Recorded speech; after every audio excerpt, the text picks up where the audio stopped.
बेटा आज हमारा टॉपिक है लॉज रिलेटेड टू गैसेस, जिसमें हम पढ़ेंगे आज बॉयल्स लॉ को। Boyle's law. बेटा ये बॉयल्स एक साइंटिस्ट था जिसने अपना 1662 में अपना लॉ दिया था। 1662 में इसने एक रिलेशनशिप बताया वॉल्यूम का प्रेशर के साथ। इसने कहा कि जो वॉल्यूम होता है गैस का वो इन्वर्सली प्रोपोर्शनल होता है प्रेशर के साथ। यानी जब एक चीज़ को आप इंक्रीज़ करेंगे तो दूसरी चीज़ डिक्रीज़ होगी। यानी वॉल्यूम को फॉर एग्जांपल हम इंक्रीज़ करेंगे तो प्रेशर क्या होगा, वो डिक्रीज़ होगा एट कांस्टेंट टेम्परेचर पे। कांस्टेंट टेम्परेचर यानी इसने जो एक कंडीशन रखी वो कांस्टेंट रखी और उस कंडीशन में टेम्परेचर कांस्टेंट था। किसने ये कंडीशन फिक्स की? बॉयल्स लॉ ने।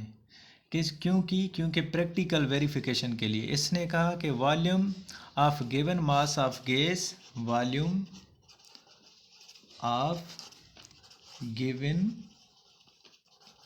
Mass of gas increase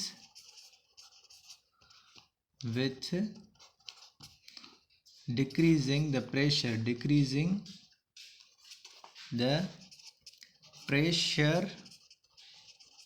of gas at constant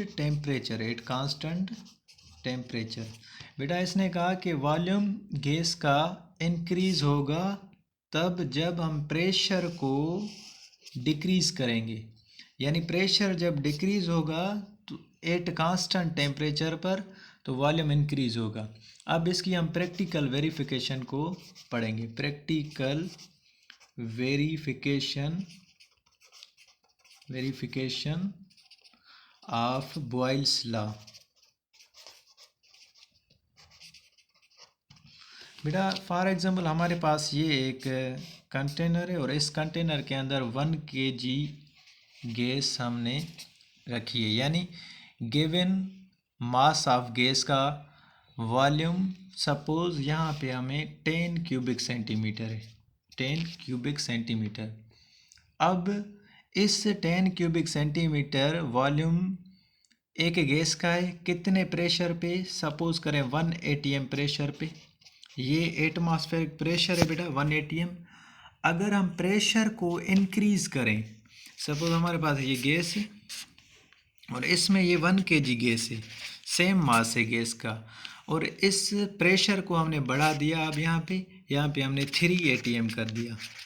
जब हम 3 atm प्रेशर करेंगे तो गैस का वॉल्यूम 10 क्यूबिक सेंटीमीटर से डिक्रीज होके कम हो जाएगा। फॉर एग्जांपल 10 से कम होगा कितना? 7 क्यूबिक सेंटीमीटर, इतना। यानी 10 क्यूबिक सेंटीमीटर से कितना कम हुआ? 7 क्यूबिक सेंटीमीटर हो गया। क्यों कम हुआ? क्योंकि हमने प्रेशर को इंक्रीज़ किया। जब हम प्रेशर इंक्रीज़ करेंगे तो वॉल्यूम क्या होगा? वॉल्यूम डिक्रीज़ होगा। ये थी practical verification of Boyle's law. ये जो एक्सपेरिमेंट परफॉर्म किया गया इस पे बेटा एक कंडीशन कांस्टेंट रखी गई थी, वो था टेम्परेचर। टेम्परेचर ये कंडीशन है जो कांस्टेंट रखी गई। ये this is the condition in Boyle's law remain constant. Mathematical representation of Boyle's law. Volume is inversely proportional to pressure। बेटा अब ये इन्वर्स प्रोपोर्शनलिटी की जो सिंबल है इसको हटाने के लिए हम यहाँ पे इक्वल की निशानी लेंगे। इक्वल, फिर कांस्टेंट लगाएंगे। K is a proportionality constant, proportionality constant of Boyle's law. ये प्रोपोर्शनलिटी कांस्टेंट लगाया। अब ये लगाएंगे हम 1/p।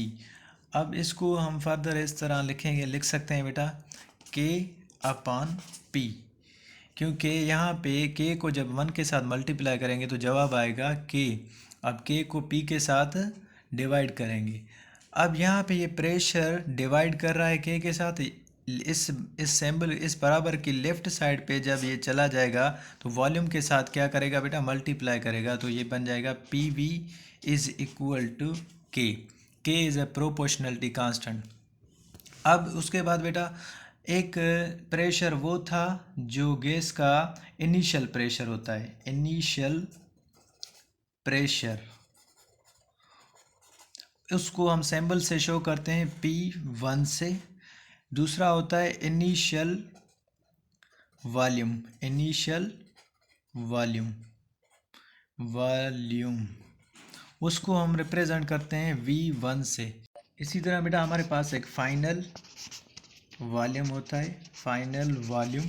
फाइनल वॉल्यूम को हम रिप्रेजेंट करते हैं बेटा V2 के साथ। इसी तरह हमारे पास अगेन फाइनल प्रेशर होता है, फाइनल प्रेशर। फाइनल प्रेशर वो प्रेशर जो हमने प्रेशर इंक्रीज़ किया था और वॉल्यूम जब डिक्रीज़ हुआ था, तो उस प्रेशर को हम कहेंगे P2 से रिप्रेजेंट करेंगे, यानी P2।